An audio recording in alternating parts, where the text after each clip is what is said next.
The Adventure of the Bruce-Partington Plans by Sir Arthur Conan Doyle.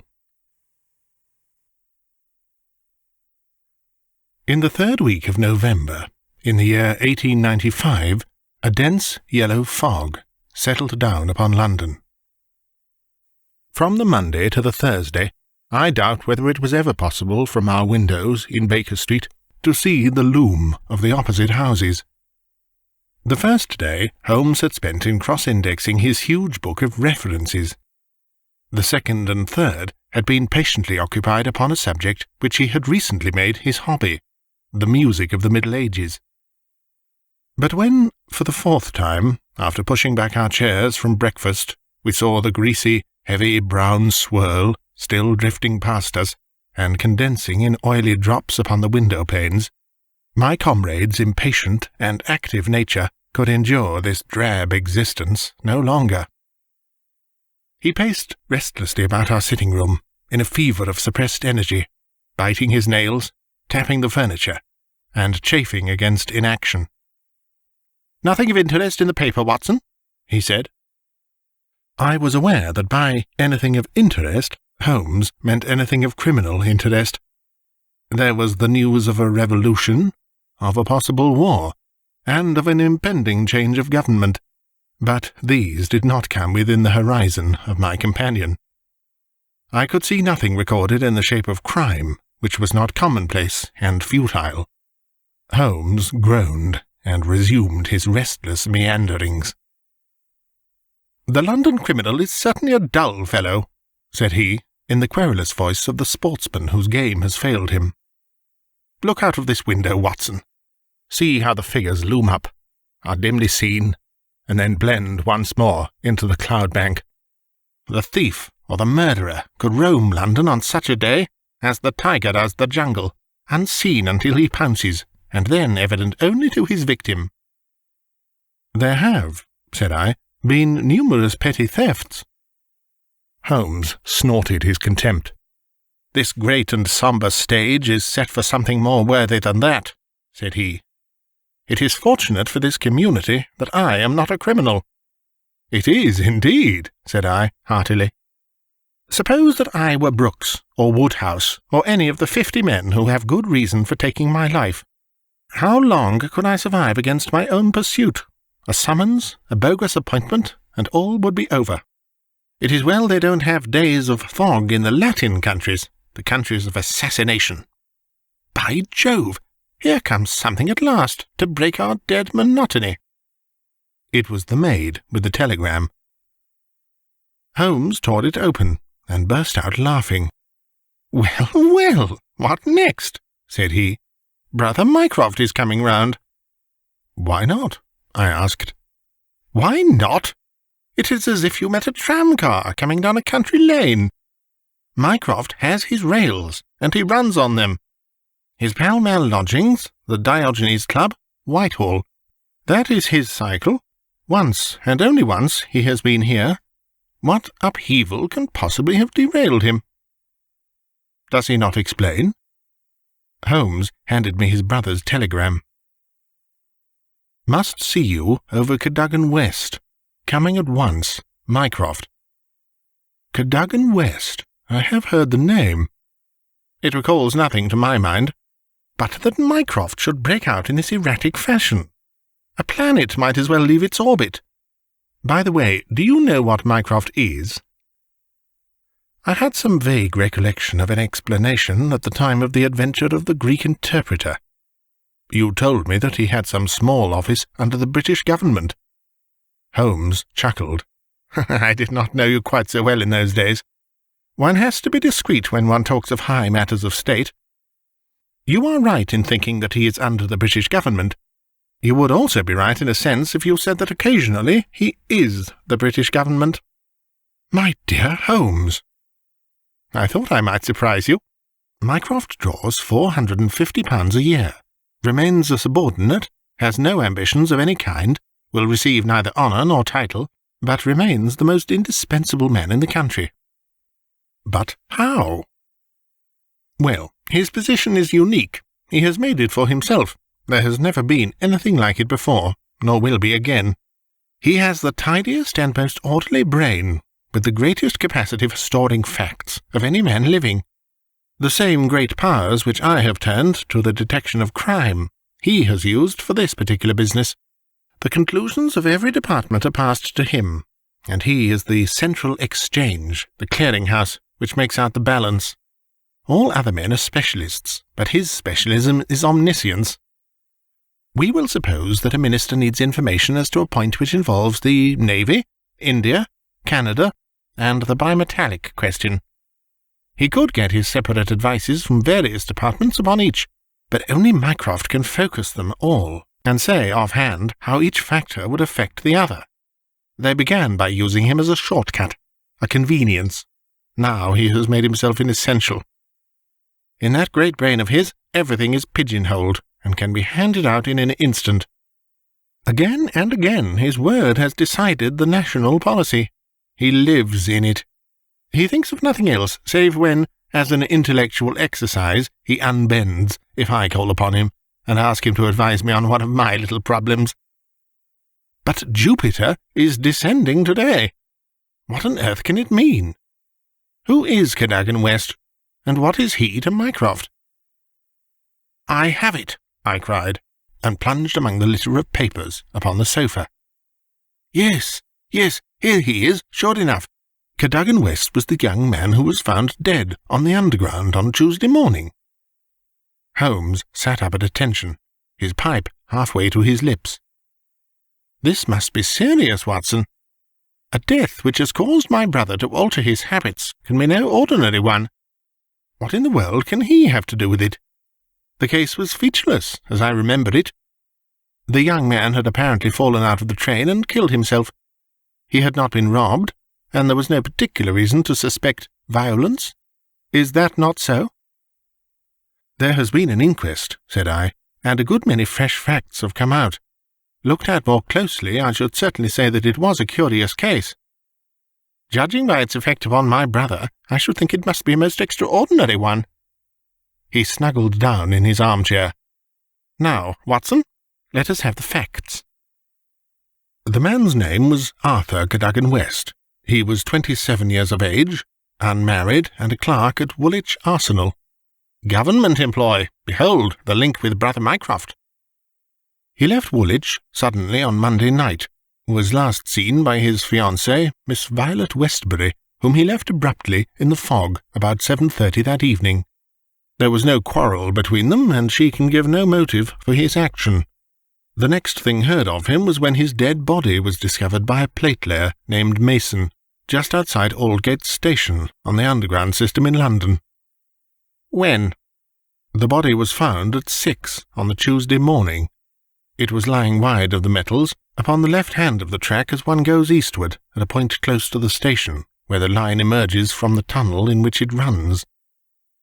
The head was badly crushed, an injury which might well have been caused by a fall from the train. The body could only have come on the line in that way. Had it been carried down from any neighbouring street, it must have passed the station barriers, where a collector is always standing. This point seems absolutely certain. Very good. The case is definite enough. The man, dead or alive, either fell or was precipitated from a train. So much is clear to me. Continue. The trains which traverse the lines of rail beside which the body was found are those which run from west to east, some being purely metropolitan and some from Willesden and outlying junctions. It can be stated for certain that this young man, when he met his death, was travelling in this direction at some late hour of the night, but at what point he entered the train it is impossible to state. His ticket, of course, would show that. There was no ticket in his pockets. No ticket? Dear me, Watson, this is really very singular. According to my experience, it is not possible to reach the platform of a metropolitan train without exhibiting one's ticket. Presumably, then, the young man had one. Was it taken from him in order to conceal the station from which he came? It is possible. Or did he drop it in the carriage? That also is possible. But the point is of curious interest. I understand that there was no sign of robbery. Apparently not. There is a list here of his possessions. His purse contained £2.15, He had also a cheque-book on the Woolwich branch of the Capital and Counties Bank. Through this his identity was established. There were also 2 dress circle tickets for the Woolwich Theatre, dated for that very evening. Also a small packet of technical papers. Holmes gave an exclamation of satisfaction. "There we have it at last, Watson. British Government, Woolwich Arsenal, technical papers, Brother Mycroft. The chain is complete. But here he comes, if I am not mistaken, to speak for himself." A moment later the tall and portly form of Mycroft Holmes was ushered into the room. Heavily built and massive, there was a suggestion of uncouth physical inertia in the figure, but above this unwieldy frame there was perched a head so masterful in its brow, so alert in its steel-grey, deep-set eyes, so firm in its lips, and so subtle in its play of expression, that after the first glance one forgot the gross body and remembered only the dominant mind. At his heels came our old friend Lestrade, of Scotland Yard, thin and austere. The gravity of both their faces foretold some weighty quest. The detective shook hands without a word. Mycroft Holmes struggled out of his overcoat and subsided into an armchair. "A most annoying business, Sherlock," said he. "I extremely dislike altering my habits. But the powers that be would take no denial. In the present state of Siam, it is most awkward that I should be away from the office. But it is a real crisis. I have never seen the Prime Minister so upset. As to the Admiralty, it is buzzing like an overturned beehive. Have you read up the case?" "We have just done so. What were the technical papers?" "Ah, there's the point. Fortunately, it has not come out. The press would be furious if it did. The papers which this wretched youth had in his pocket were the plans of the Bruce-Partington submarine." Mycroft Holmes spoke with a solemnity which showed his sense of the importance of the subject. His brother and I sat expectant. "Surely you have heard of it? I thought everyone had heard of it." "Only as a name." "Its importance can hardly be exaggerated. It has been the most jealously guarded of all government secrets. You may take it from me that naval warfare becomes impossible within the radius of Bruce-Partington's operation. 2 years ago a very large sum was smuggled through the estimates, and was expended in acquiring a monopoly of the invention. Every effort has been made to keep the secret. The plans, which are exceedingly intricate, comprising some 30 separate patents, each essential to the working of the whole, are kept in an elaborate safe in a confidential office adjoining the arsenal, with burglar-proof doors and windows. Under no conceivable circumstances were the plans to be taken from the office. If the chief constructor of the Navy desired to consult them, even he was forced to go to the Woolwich office for the purpose. And yet here we find them in the pocket of a dead junior clerk in the heart of London. From an official point of view, it's simply awful." "But you have recovered them?" "No, Sherlock, no. That's the pinch. We have not. 10 papers were taken from Woolwich. There were 7 in the pocket of Cadogan West. The 3 most essential are gone, stolen, vanished. You must drop everything, Sherlock. Never mind your usual petty puzzles of the police court. It's a vital international problem that you have to solve. Why did Cadogan West take the papers? Where are the missing ones? How did he die? How came his body where it was found? How can the evil be set right? Find an answer to all these questions, and you will have done good service for your country." "Why do you not solve it yourself, Mycroft? You can see as far as I." "Possibly, Sherlock, but it is a question of getting details. Give me your details, and from an armchair I will return you an excellent expert opinion. But to run here and run there, to cross-question railway guards, and lie on my face with a lens to my eye, it is not my métier. No, you are the one man who can clear the matter up. If you have a fancy to see your name in the next honours list." My friend smiled and shook his head. "I play the game for the game's own sake," said he. "But the problem certainly presents some points of interest, and I shall be very pleased to look into it. Some more facts, please." "I have jotted down the more essential ones upon this sheet of paper," together with a few addresses which you will find of service. The actual official guardian of the papers is the famous government expert, Sir James Walter, whose decorations and subtitles fill 2 lines of a book of reference. He has grown grey in the service, is a gentleman, a favoured guest in the most exalted houses, and, above all, a man whose patriotism is beyond suspicion. He is one of 2 who have a key of the safe. I may add that the papers were undoubtedly in the office during working hours on Monday, and that Sir James left for London about 3 o'clock, taking his key with him. He was at the house of Admiral Sinclair at Berkeley Square during the whole of the evening when this incident occurred. Has the fact been verified? Yes, his brother, Colonel Valentine Walter, has testified to his departure from Woolwich, and Admiral Sinclair to his arrival in London. So Sir James is no longer a direct factor in the problem. Who was the other man with the key? The senior clerk and draftsman, Mr. Sidney Johnson. He is a man of 40, married with 5 children. He is a silent, morose man, but he has, on the whole, an excellent record in the public service. He is unpopular with his colleagues, but a hard worker. According to his own account, corroborated only by the word of his wife, he was at home the whole of Monday evening after office hours, and his key has never left the watch-chain upon which it hangs. Tell us about Cadogan West. He has been 10 years in the service and has done good work. He has the reputation of being hot-headed and impetuous, but a straight, honest man. We have nothing against him. He was next to Sidney Johnson in the office. His duties brought him into daily personal contact with the plans. No one else had the handling of them. Who locked the plans up that night? Mr. Sidney Johnson, the senior clerk. Well, it is surely perfectly clear who took them away. They are actually found upon the person of this junior clerk, Cadogan West. That seems final, does it not? It does, Sherlock, and yet it leaves so much unexplained. In the first place, why did he take them? I presume they were of value. He could have got several thousand for them very easily. Can you suggest any possible motive for taking the papers to London except to sell them? No, I cannot. Then we must take that as our working hypothesis. Young West took the papers.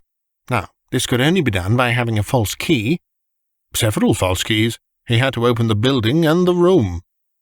He had, then, several false keys. He took the papers to London to sell the secret, intending, no doubt, to have the plans themselves back in the safe next morning before they were missed. While in London, on this treasonable mission, he met his end. How? We will suppose that he was travelling back to Woolwich when he was killed and thrown out of the compartment.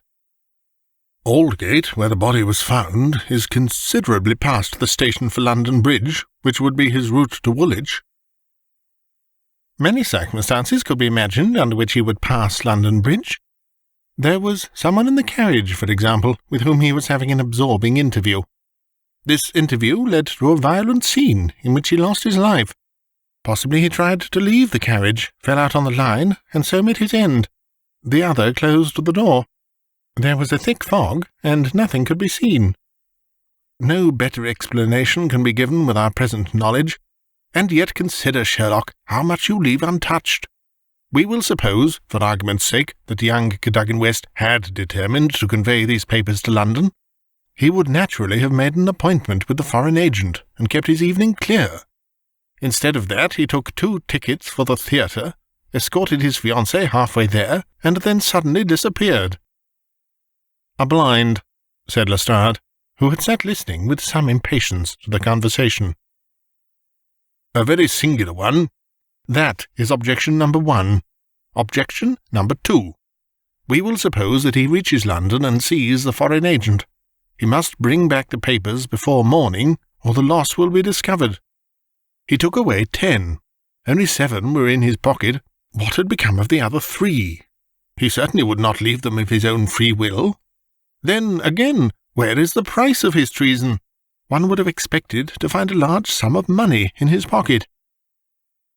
"It seems to me perfectly clear," said Lestrade. I have no doubt at all as to what occurred. He took the papers to sell them. He saw the agent. They could not agree as to price. He started home again, but the agent went with him. In the train, the agent murdered him, took the more essential papers, and threw his body from the carriage. That would account for everything, would it not? Why had he no ticket? The ticket would have shown which station was nearest the agent's house. Therefore he took it from the murdered man's pocket. "Good, Lestrade, very good," said Holmes. "Your theory holds together. But if this is true, then the case is at an end. On the one hand, the traitor is dead. On the other, the plans of the Bruce-Partington submarine are presumably already on the continent. What is there for us to do?" "To act, Sherlock, to act!" cried Mycroft, springing to his feet. "All my instincts are against this explanation. Use your powers. Go to the scene of the crime. See the people concerned. In all your career you have never had so great a chance of serving your country." "Well, well," said Holmes, shrugging his shoulders. "Come, Watson. And you, Lestrade, could you favour us with your company for an hour or two? We will begin our investigation by a visit to Aldgate Station. Goodbye, Mycroft.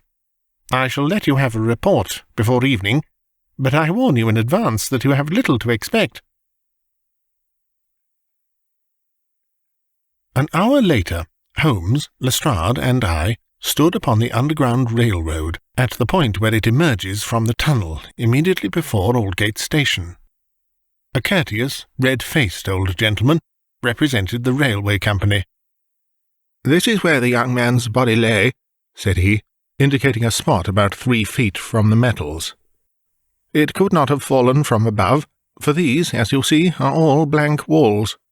Therefore it could only have come from a train, and that train, so far as we can trace it, must have passed about midnight on Monday." "Have the carriages been examined for any sign of violence?" "There are no such signs, and no ticket has been found."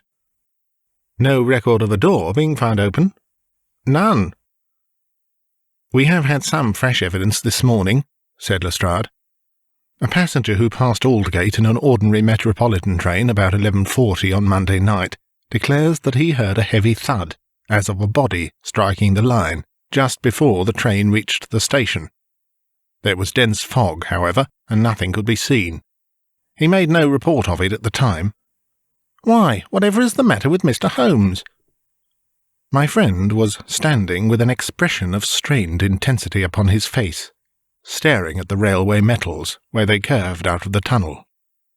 Aldgate is a junction, and there was a network of points. On these his eager, questioning eyes were fixed, and I saw on his keen, alert face that tightening of the lips, that quiver of the nostrils, and concentration of the heavy, tufted brows, which I knew so well. "Points," he muttered. "The points." "What of it? What do you mean?" "I suppose there are no great number of points on a system such as this?" "No, they are very few." "And a curve, too. Points and a curve. By Jove, if it were only so." "What is it, Mr. Holmes? Have you a clue?" "An idea, an indication, no more. But the case certainly grows in interest. Unique, perfectly unique, and yet why not? I do not see any indications of bleeding on the line." "There were hardly any. But I understand that there was a considerable wound." "The bone was crushed, but there was no great external injury." "And yet one would have expected some bleeding. Would it be possible for me to inspect the train which contained the passenger who heard the thud of a fall in the fog?" "I fear not, Mr. Holmes. The train has been broken up before now, and the carriages redistributed." "I can assure you, Mr. Holmes," said Lestrade, "that every carriage has been carefully examined. I saw to it myself." It was one of my friend's most obvious weaknesses that he was impatient with less alert intelligences than his own. "Very likely," said he, turning away. "As it happens, it was not the carriages which I desired to examine. Watson, we have done all we can here. We need not trouble you any further, Mr. Lestrade. I think our investigations must now carry us to Woolwich. At London Bridge, Holmes wrote a telegram to his brother, which he handed to me before dispatching it. It ran thus: "See some light in the darkness, but it may possibly flicker out. Meanwhile, please send by messenger to await return at Baker Street a complete list of all foreign spies or international agents known to be in England, with full address. Sherlock." "That should be helpful, Watson," he remarked, as we took our seats in the Woolwich train. "We certainly owe Brother Mycroft a debt for having introduced us to what promises to be a really very remarkable case." His eager face still wore that expression of intense and high-strung energy which showed me that some novel and suggestive circumstance had opened up a stimulating line of thought. See the foxhound with hanging ears and drooping tail as it lolls about the kennels, and compare it with the same hound as, with gleaming eyes and straining muscles, it runs upon a breast-high scent. Such was the change in Holmes since the morning. He was a different man from the limp and lounging figure in the mouse-coloured dressing-gown who had prowled so restlessly only a few hours before round the fog-girt room. "There is material here, there is scope," said he. "I am dull indeed not to have understood its possibilities. Even now they are dark to me. The end is dark to me also, but I have hold of one idea which may lead us far. The man met his death elsewhere, and his body was on the roof of a carriage." "On the roof?" "Remarkable, is it not? But consider the facts. Is it a coincidence that it is found at the very point where the train pitches and sways as it comes round on the points? Is not that the very place where an object upon the roof might be expected to fall off? The points would affect no object inside the train. Either the body fell from the roof, or a very curious coincidence has occurred. But now consider the question of the blood. Of course there was no bleeding on the line if the body had bled elsewhere. Each fact is suggestive in itself. Together they have a cumulative force." "And the ticket, too," I cried. "Exactly. We could not explain the absence of a ticket. This would explain it. Everything fits together." "But suppose it were so, we are still as far as ever from unravelling the mystery of his death. Indeed, it becomes not simpler, but stranger." "Perhaps," said Holmes, thoughtfully. "Perhaps." He relapsed into a silent reverie, which lasted until the slow train drew up at last in Woolwich station. There he called a cab, and drew Mycroft's paper from his pocket. "We have quite a little round of afternoon calls to make," said he. "I think that Sir James Walter claims our first attention." The house of the famous official was a fine villa, with green lawns stretching down to the Thames. As we reached it, the fog was lifting, and a thin, watery sunshine was breaking through. A butler answered our ring. "Sir James, sir," said he with a solemn face. "Sir James died this morning." "Good heavens!" cried Holmes in amazement. "How did he die?" "Perhaps you would care to step in, sir, and see his brother, Colonel Valentine?" "Yes, we had best do so." We were ushered into a dim-lit drawing-room, where an instant later we were joined by a very tall, handsome, light-bearded man of 50, the younger brother of the dead scientist. His wild eyes, stained cheeks, and unkempt hair all spoke of the sudden blow which had fallen upon the household. He was hardly articulate as he spoke of it. "It was this horrible scandal," said he. "My brother Sir James was a man of very sensitive honour, and he could not survive such an affair. It broke his heart. He was always so proud of the efficiency of his department, and this was a crushing blow. We had hoped that he might have given us some indications which would have helped us to clear the matter up. I assure you that it was all a mystery to him as it is to you and to all of us. He had already put his knowledge at the disposal of the police. Naturally he had no doubt that Cadogan West was guilty, but all the rest was inconceivable. You cannot throw any new light upon the affair?" I know nothing myself, save what I have read or heard. I have no desire to be discourteous, but you can understand, Mr. Holmes, that we are much disturbed at present, and I must ask you to hasten this interview to an end." "This is indeed an unexpected development," said my friend, when we had regained the cab. "I wonder if the death was natural, or whether the poor old fellow killed himself. If the latter, may it be taken as some sign of self-reproach for duty neglected. We must leave that question to the future. Now we shall turn to the Cadogan Wests." A small but well-kept house in the outskirts of the town sheltered the bereaved mother. The old lady was too dazed with grief to be of any use to us, but at her side was a white-faced young lady, who introduced herself as Miss Violet Westbury, the fiancée of the dead man, and the last to see him upon that fatal night. "I cannot explain it, Mr. Holmes," she said. "I have not shut an eye since the tragedy, thinking night and day what the true meaning of it can be. Arthur was the most single-minded, chivalrous, patriotic man upon earth. He would have cut his right hand off before he would sell a state secret confided to his keeping. It is absurd, impossible, preposterous to anyone who knew him." "But the facts, Miss Westbury?"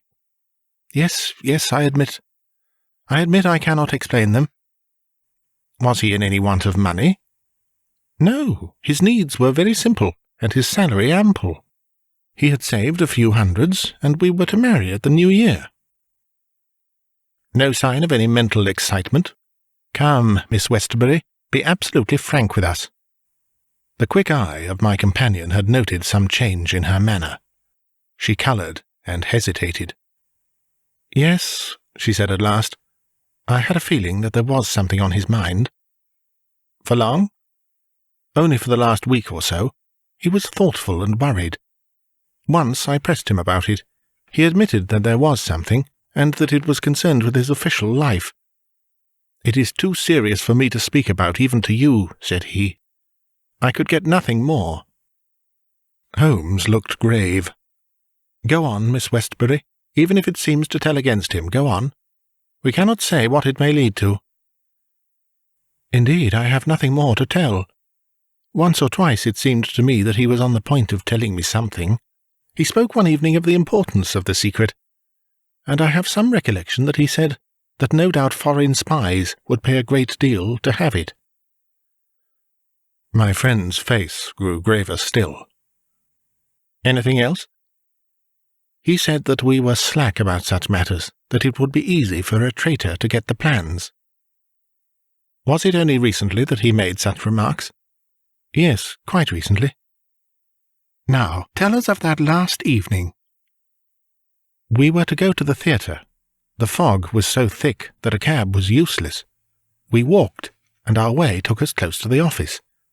Suddenly he darted away into the fog." "Without a word?"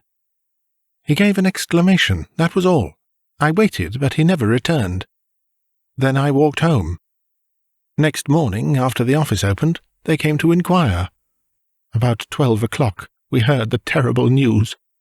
Oh, Mr. Holmes, if you could only save his honour. It was so much to him." Holmes shook his head sadly. "Come, Watson," said he. "Our ways lie elsewhere. Our next station must be the office from which the papers were taken." "It was black enough before against this young man, but our inquiries make it blacker," he remarked, as the cab lumbered off. "His coming marriage gives a motive for the crime. He naturally wanted money. The idea was in his head, since he spoke about it. He nearly made the girl an accomplice in the treason by telling her his plans. It is all very bad." "But surely, Holmes, character goes for something. Then, again, why should he leave the girl in the street and dart away to commit a felony?" "Exactly. There are certainly objections. But it is a formidable case which they have to meet." Mr. Sidney Johnson, the senior clerk, met us at the office, and received us with that respect which my companion's card always commanded. He was a thin, gruff, bespectacled man of middle age, his cheeks haggard and his hands twitching from the nervous strain to which he had been subjected. "It is bad, Mr. Holmes, very bad. Have you heard of the death of the chief?" "We have just come from his house." "The place is disorganized. The chief dead, Cadogan West dead, our papers stolen, and yet when we closed our door on Monday evening, we were as efficient an office as any in the government service. Good God, it's dreadful to think of. That West, of all men, should have done such a thing." "You are sure of his guilt, then?" "I can see no other way out of it, and yet I would have trusted him as I trust myself." "At what hour was the office closed on Monday?" "At 5. "Did you close it?" "I am always the last man out." "Where were the plans?" "In that safe. I put them there myself." "Is there no watchman to the building?" "There is, but he has other departments to look after as well. He is an old soldier, and a most trustworthy man. He saw nothing that evening. Of course, the fog was very thick." "Suppose that Cadogan West wished to make his way into the building after hours. He would need 3 keys, would he not, before he could reach the papers?" "Yes, he would. The key of the outer door, the key of the office, and the key of the safe." "Only Sir James Walter and you had those keys?" "I had no keys of the doors, only of the safe." "Was Sir James a man who was orderly in his habits?" "Yes, I think he was. I know that so far as those 3 keys are concerned, he kept them on the same ring. I have often seen them there." "And that ring went with him to London?" "He said so." "And your key never left your possession?" "Never." "Then West, if he is the culprit, must have had a duplicate, and yet none was found upon his body. One other point, if a clerk in this office desired to sell the plans, would it not be simpler to copy the plans for himself than to take the originals, as was actually done?" "It would take considerable technical knowledge to copy the plans in an effective way." "But I suppose either Sir James, or you, or West has that technical knowledge?" "No doubt we had, but I beg you won't try to drag me into the matter, Mr. Holmes. What is the use of our speculating in this way when the original plans were actually found on West?" "Well, it is certainly singular that he should run the risk of taking originals, if he could safely have taken copies, which would have equally served his turn." "Singular, no doubt, and yet he did so." "Every inquiry in this case reveals something inexplicable. Now, there are 3 papers still missing.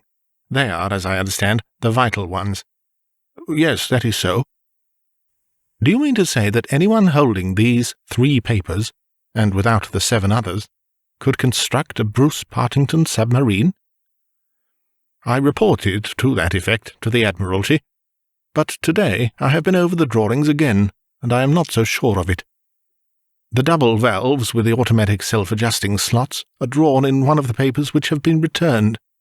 Until the foreigners had invented that for themselves, they could not make the boat. Of course, they might soon get over the difficulty. But the 3 missing drawings are the most important." "Undoubtedly."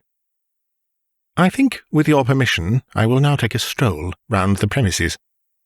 I do not recall any other question which I desired to ask." He examined the lock of the safe, the door of the room, and finally the iron shutters of the window. It was only when we were on the lawn outside that his interest was strongly excited. There was a laurel bush outside the windows, and several of the branches bore signs of having been twisted or snapped.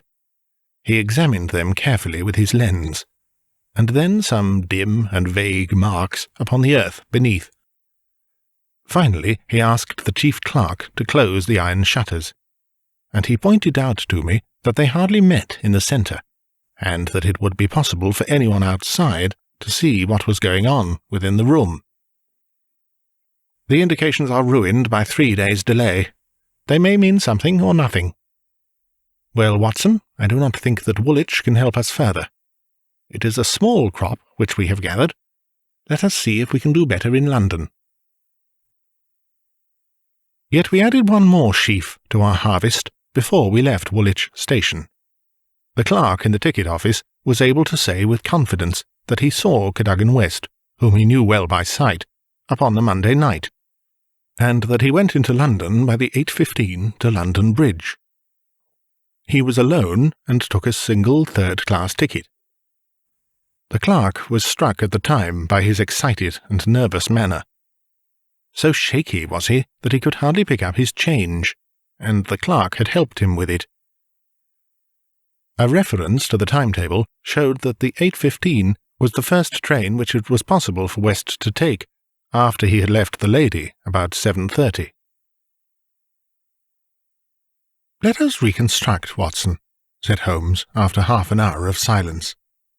"I am not aware that in all our joint researches we have ever had a case which was more difficult to get at. Every fresh advance which we make only reveals a fresh ridge beyond, and yet we have surely made some appreciable progress. The effect of our inquiries at Woolwich has in the main been against young Cadogan West, but the indications at the window would lend themselves to a more favourable hypothesis. Let us suppose, for example, that he had been approached by some foreign agent. It might have been done under such pledges as would have prevented him from speaking of it, and yet would have affected his thoughts in the direction indicated by his remarks to his fiancée. Very good. We will now suppose that as he went to the theatre with the young lady, he suddenly, in the fog, caught a glimpse of this same agent going in the direction of the office. He was an impetuous man, quick in his decisions. Everything gave way to his duty. He followed the man, reached the window, saw the abstraction of the documents, and pursued the thief. In this way we get over the objection that no one would take originals when he could make copies. This outsider had to take originals. So far it holds together. What is the next step? Then we come into difficulties. One would imagine that under such circumstances the first act of young Cadogan West would be to seize the villain and raise the alarm. Why did he not do so? Could it have been an official superior who took the papers? That would explain West's conduct. Or could the chief have given West the slip in the fog, and West started at once to London to head him off from his own rooms, presuming that he knew where the rooms were? The call must have been very pressing, since he left his girl standing in the fog, and made no effort to communicate with her. Our scent runs cold here, and there is a vast gap between either hypothesis and the laying of West's body, with 7 papers in his pocket, on the roof of a metropolitan train. My instinct now is to work from the other end. If Mycroft has given us the list of addresses, we may be able to pick our man, and follow 2 tracks instead of 1. Surely enough, a note awaited us at Baker Street. A government messenger had brought it post-haste. Holmes glanced at it, and threw it over to me. "There are numerous small fry, but few who would handle so big an affair.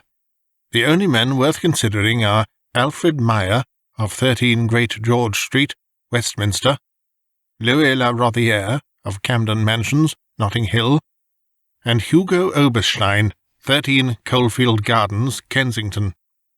The latter was known to be in town on Monday, and is now reported as having left. Glad to hear you have seen some light. The Cabinet awaits your final report with the utmost anxiety. Urgent representations have arrived from the very highest quarter. The whole force of the state is at your back if you should need it. Mycroft." "I'm afraid," said Holmes, smiling, "that all the Queen's horses and all the Queen's men cannot avail in this matter." He had spread out his big map of London, and leaned eagerly over it. "Well, well," said he presently, with an exclamation of satisfaction. "Things are turning a little in our direction at last. Why, Watson, I do honestly believe that we are going to pull it off after all." He slapped me on the shoulder with a sudden burst of hilarity. "I am going out now. It is only a reconnaissance. I will do nothing serious without my trusted comrade and biographer at my elbow. Do you stay here, and the odds are that you will see me again in an hour or 2. If time hangs heavy, get foolscap and a pen, and begin your narrative of how he saved the state." I felt some reflection of his elation in my own mind, for I knew well that he would not depart so far from his usual austerity of demeanour unless there was good cause for exultation. All the long November evening I waited, filled with impatience for his return. At last, shortly after 9 o'clock, there arrived a messenger with a note. "Am dining at Goldini's restaurant, Gloucester Road, Kensington. Please come at once and join me there. Bring with you a jemmy, a dark lantern, a chisel, and a revolver. S.H." It was a nice equipment for a respectable citizen to carry through the dim, fog-draped streets. I stowed them all discreetly away in my overcoat, and drove straight to the address given. There sat my friend at a little round table near the door of the garish Italian restaurant. "Have you had something to eat? Then join me in a coffee and a curacao. Try one of the proprietor's cigars. They are less poisonous than one would expect. Have you the tools?" "They are here, in my overcoat." "Excellent. Let me give you a short sketch of what I have done, with some indication of what we are about to do. Now, it must be evident to you, Watson, that this young man's body was placed on the roof of the train. That was clear from the instant that I determined the fact that it was from the roof, and not from a carriage, that he had fallen. Could it not have been dropped from a bridge? I should say it was impossible. If you examine the roofs, you will find that they are slightly rounded, and there is no railing around them. Therefore, we can say for certain that young Cadogan West was placed on it. How could he be placed there? That was the question which we had to answer. There is only one possible way. You are aware that the underground runs clear of tunnels at some points in the West End. I had a vague memory that as I have travelled by it, I have occasionally seen windows just above my head. Now, suppose that a train halted under such a window. Would there be any difficulty in laying a body upon the roof? It seems most improbable. We must fall back upon the old axiom that when all other contingencies fail, whatever remains, however improbable, must be the truth. Here all other contingencies have failed. When I found that the leading international agent, who had just left London, lived in a row of houses which abutted upon the underground, I was so pleased that you were a little astonished at my sudden frivolity. Oh, that was it, was it? Yes, that was it. Mr. Hugo Oberstein, of 13 Coalfield Gardens, had become my objective. I began my operations at Gloucester Road Station, where a very helpful official walked with me along the track, and allowed me to satisfy myself not only that the back stair window of Coalfield Gardens opens upon the line, but the even more essential fact that, owing to the intersection of one of the larger railways, the underground trains are frequently held motionless for some minutes at that very spot. Splendid, Holmes! You have got it. So far, Watson. We advance, but the goal is afar. Well, having seen the back of Coalfield Gardens, I visited the front, and satisfied myself that the bird was indeed flown. It is a considerable house, unfurnished, so far as I could judge, in the upper rooms. Oberstein lived there with a single valet, who was probably a confederate entirely in his confidence. We must bear in mind that Oberstein has gone to the Continent to dispose of his booty, but not with any idea of flight, for he had no reason to fear a warrant. And the idea of an amateur domiciliary visit would certainly never occur to him. Yet that is precisely what we are about to make. Could we not get a warrant and legalize it? Hardly on the evidence. What can we hope to do? We cannot tell what correspondence may be there. I don't like it, Holmes. My dear fellow, you shall keep watch in the street. I'll do the criminal part. It's not a time to stick at trifles. Think of Mycroft's note, of the Admiralty, the Cabinet, the exalted person who waits for news. We are bound to go. My answer was to rise from the table. You are right, Holmes. We are bound to go. He sprang up and shook me by the hand. I knew you would not shrink at the last, said he, and for a moment I saw something in his eyes which was nearer to tenderness than I had ever seen. The next instant he was his masterful, practical self once more. "It is nearly half a mile, but there is no hurry. Let us walk," said he. "Don't drop the instruments, I beg. Your arrest as a suspicious character would be a most unfortunate complication." Coalfield Gardens was one of those lines of flat-faced, pillared and porticoed houses which are so prominent a product of the Middle Victorian epoch in the West End of London. Next door there appeared to be a children's party, for the merry buzz of young voices and the clatter of a piano resounded through the night. The fog still hung about and screened us with its friendly shade. Holmes had lit his lantern and flashed it upon the massive door. "This is a serious proposition," said he. "It is certainly bolted as well as locked. We would do better in the area. There is an excellent archway down yonder in case a too zealous policeman should intrude. Give me a hand, Watson, and I'll do the same for you." A minute later we were both in the area. Hardly had we reached the dark shadows before the step of the policeman was heard in the fog above. As its soft rhythm died away, Holmes set to work upon the lower door.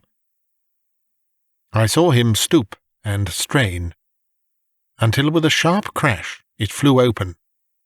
We sprang through into the dark passage, closing the area door behind us. Holmes led the way up the curving, uncarpeted stair. His little fan of yellow light shone upon a low window. "Here we are, Watson. This must be the one." He threw it open, and as he did so there was a low, harsh murmur, growing steadily into a loud roar as a train dashed past us in the darkness. Holmes swept his light along the window-sill. It was thickly coated with soot from the passing engines, but the black surface was blurred and rubbed in places. "You can see where they rested the body. Helloa, Watson, what is this? There can be no doubt that it is a blood mark." He was pointing to faint discolorations along the woodwork of the window. "Here it is on the stone of the stair also. The demonstration is complete. Let us stay here until a train stops." We had not long to wait. The very next train roared from the tunnel as before, but slowed in the open, and then, with a creaking of brakes, pulled up immediately beneath us. It was not 4 feet from the window ledge to the roof of the carriages. Holmes softly closed the window. "So far we are justified," said he. "What do you think of it, Watson?" "A masterpiece. You have never risen to a greater height." "I cannot agree with you there. From the moment that I conceived the idea of the body being upon the roof, which surely was not a very abstruse one, all the rest was inevitable. If it were not for the grave interests involved, the affair up to this point would be insignificant. Our difficulties are still before us, but perhaps we may find something here which may help us." We had ascended the kitchen stair, and entered the suite of rooms upon the first floor. One was a dining room, severely furnished, and containing nothing of interest. A second was a bedroom, which also drew blank. The remaining room appeared more promising, and my companion settled down to a systematic examination. It was littered with books and papers, and was evidently used as a study. Swiftly and methodically Holmes turned over the contents of drawer after drawer, and cupboard after cupboard, but no gleam of success came to brighten his austere face. At the end of an hour he was no further than when he started. "The cunning dog has covered his tracks," said he. "He has left nothing to incriminate him. His dangerous correspondence has been destroyed or removed. This is our last chance." It was a small tin cash-box, which stood upon the writing-desk. Holmes pried it open with his chisel. Several rolls of paper were within, covered with figures and calculations, without any note to show to what they referred. The recurring words, water pressure and pressure to the square inch, suggested some possible relation to a submarine. Holmes tossed them all impatiently aside. There only remained an envelope with some small newspaper slips inside it. He shook them out on the table, and at once I saw by his eager face that his hopes had been raised. "What's this, Watson? Eh? What's this? Record of a series of messages in the advertisements of a paper. Daily Telegraph agony column by the print and paper. Right-hand top corner of a page. No dates, but messages arranged themselves. This must be the first. Hoped to hear sooner. Terms agreed to. Write fully to address given on card. Piero. Next comes, too complex for description. Must have full report. Stuff awaits you when goods delivered. Piero. Then comes, matter presses. Must withdraw offer unless contract completed. Make appointment by letter. Will confirm by advertisement.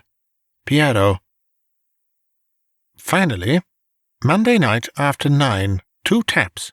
Only ourselves. Do not be so suspicious. Payment in hard cash when goods delivered. Piero. A fairly complete record, Watson. If we could only get at the man at the other end. He sat lost in thought, tapping his fingers on the table. Finally, he sprang to his feet. Well, perhaps it won't be so difficult after all. There is nothing more to be done here, Watson. I think we might drive round to the offices of the Daily Telegraph, and so bring a good day's work to a conclusion. Mycroft, Holmes, and Lestrade had come round by appointment after breakfast next day, and Sherlock Holmes had recounted to them our proceedings of the day before. The professional shook his head over our confessed burglary. "We can't do these things in the force, Mr. Holmes," said he. "No wonder you get results that are beyond us. But some of these days you'll go too far, and you'll find yourself and your friend in trouble. For England, home and beauty, eh, Watson? Martyrs on the altar of our country. But what do you think of it, Mycroft?" "Excellent, Sherlock. Admirable. But what use will you make of it?" Holmes picked up the Daily Telegraph, which lay upon the table. "Have you seen Piero's advertisement today?" "What? Another one?" "Yes, here it is. Tonight, same hour, same place, 2 taps. Most vitally important. Your own safety at stake. Piero." "By George," cried Lestrade. "If he answers that, we've got him." "That was my idea when I put it in. I think if you could both make it convenient to come with us about 8 o'clock to Coalfield Gardens, we might possibly get a little nearer to a solution." One of the most remarkable characteristics of Sherlock Holmes was his power of throwing his brain out of action and switching all his thoughts onto lighter things whenever he had convinced himself that he could no longer work to advantage. I remember that during the whole of that memorable day he lost himself in a monograph which he had undertaken upon the polyphonic motets of Lassus. For my own part, I had none of this power of detachment, and the day, in consequence, appeared to be interminable. The great national importance of the issue, the suspense in high quarters, the direct nature of the experiment which we were trying, all combined to work upon my nerve. It was a relief to me when, at last, after a light dinner, we set out upon our expedition. Lestrade and Mycroft met us by appointment at the outside of Gloucester Road Station. The area door of Oberstein's house had been left open the night before, and it was necessary for me, as Mycroft Holmes absolutely and indignantly declined to climb the railings, to pass in and open the hall door. By 9 o'clock we were all seated in the study, waiting patiently for our man. An hour passed, and yet another. When 11 struck, the measured beat of the great church clock seemed to sound the dirge of our hopes. Lestrade and Mycroft were fidgeting in their seats, and looking twice a minute at their watches. Holmes sat silent and composed, his eyelids half shut, but every sense on the alert. He raised his head with a sudden jerk. "He is coming," said he. There had been a furtive step past the door. Now it returned. We heard a shuffling sound outside, and then 2 sharp taps with the knocker. Holmes rose, motioning to us to remain seated. The gas in the hall was a mere point of light. He opened the outer door, and then, as a dark figure slipped past him, he closed and fastened it. "This way," we heard him say, and a moment later our man stood before us. Holmes had followed him closely, and as the man turned with a cry of surprise and alarm, he caught him by the collar and threw him back into the room. Before our prisoner had recovered his balance, the door was shut, and Holmes standing with his back against it. The man glared round him, staggered, and fell senseless upon the floor. With the shock, his broad-brimmed hat flew from his head, his cravat slipped down from his lips, and there were the long light beard and the soft, handsome, delicate features of Colonel Valentine Walter. Holmes gave a whistle of surprise. "You can write me down as an ass this time, Watson," said he. "This was not the bird that I was looking for." "Who is he?" asked Mycroft eagerly. "The younger brother of the late Sir James Walter, the head of the submarine department." Yes, I see the fall of the cards. He is coming too. I think that you had best leave his examination to me." We had carried the prostrate body to the sofa. Now our prisoner sat up, looked round him with a horror-stricken face, and passed his hand over his forehead, like one who cannot believe his own senses. "What is this?" he asked. "I came here to visit Mr. Oberstein." "Everything is known, Colonel Walter," said Holmes. "How an English gentleman could behave in such a manner is beyond my comprehension. But your whole correspondence and relations with Oberstein are within our knowledge. So also are the circumstances connected with the death of young Cadogan West. Let me advise you to gain at least the small credit for repentance and confession, since there are still some details which we can only learn from your lips." The man groaned and sank his face in his hands. We waited, but he was silent. "I can assure you," said Holmes, "that every essential is already known. We know that you were pressed for money, that you took an impress of the keys which your brother held, and that you entered into a correspondence with Oberstein, who answered your letters through the advertisement columns of the Daily Telegraph.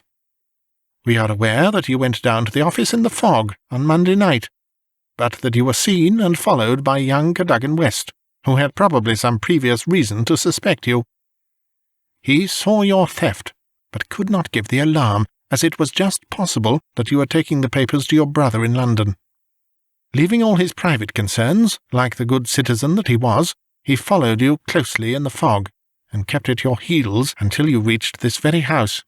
There he intervened, and then it was, Colonel Walter, that to treason you added the more terrible crime of murder." I did not, before God I swear that I did not," cried our wretched prisoner. "Tell us then how Cadogan West met his end before you laid him upon the roof of a railway carriage." "I will. I swear to you that I will. I did the rest. I confess it. It was just as you say. A stock exchange debt had to be paid. I needed the money badly. Oberstein offered me 5,000. It was to save myself from ruin. But as to murder, I am as innocent as you." "What happened then?" "He had his suspicions before, and he followed me as you describe. I never knew it until I was at the very door. It was thick fog, and one could not see 3 yards. I had given 2 taps, and Oberstein had come to the door. The young man rushed up and demanded to know what we were about to do with the papers. Oberstein had a short life-preserver. He always carried it with him. As West forced his way after us into the house, Oberstein struck him on the head. The blow was a fatal one. He was dead within 5 minutes. There he lay in the hall, and we were at our wits' end what to do. Then Oberstein had this idea about the trains which halted under his back window. But first he examined the papers which I had brought. He said that 3 of them were essential, and that he must keep them. "You cannot keep them," said I. "There will be a dreadful row at Woolwich if they are not returned." "I must keep them," said he, "for they are so technical that it is impossible in the time to make copies." "Then they must all go back together tonight," said I. He thought for a little, and then he cried out that he had it. "3 I will keep," said he. "The others we will stuff into the pocket of this young man. When he is found, the whole business will assuredly be put to his account." I could see no other way out of it, so we did as he suggested. We waited half an hour at the window before a train stopped. It was so thick that nothing could be seen, and we had no difficulty in lowering West's body onto the train. That was the end of the matter, so far as I was concerned. "And your brother?" "He said nothing, but he had caught me once with his keys, and I think that he suspected. I read in his eyes that he suspected. As you know, he never held up his head again."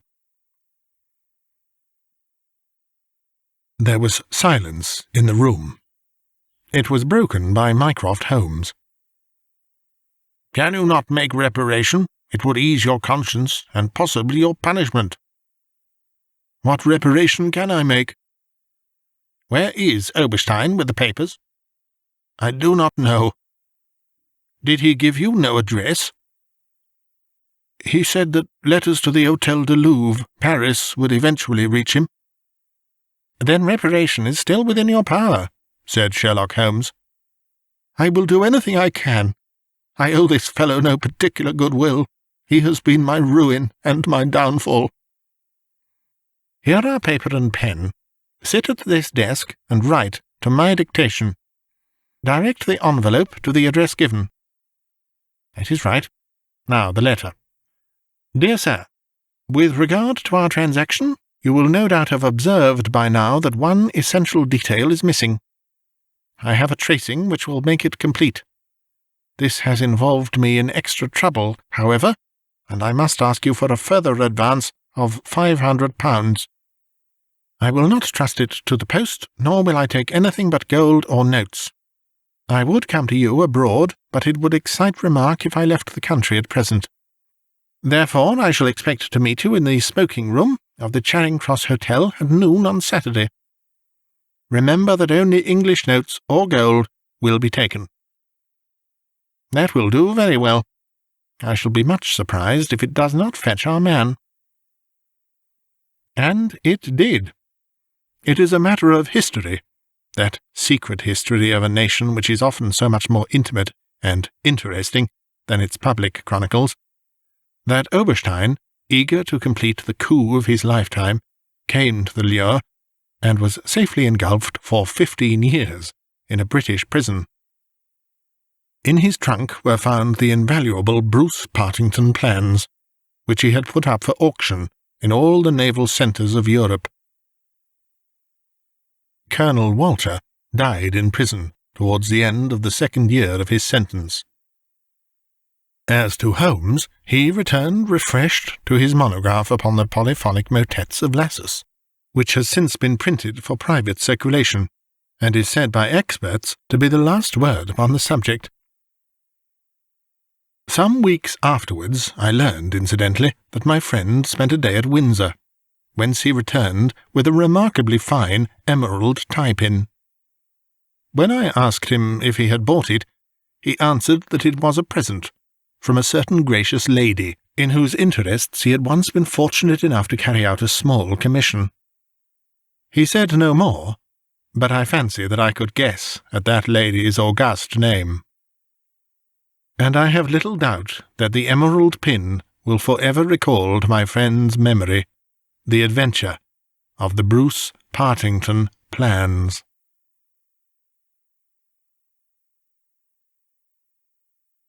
You've been listening to a bite-sized audiobook. We hope you enjoyed it.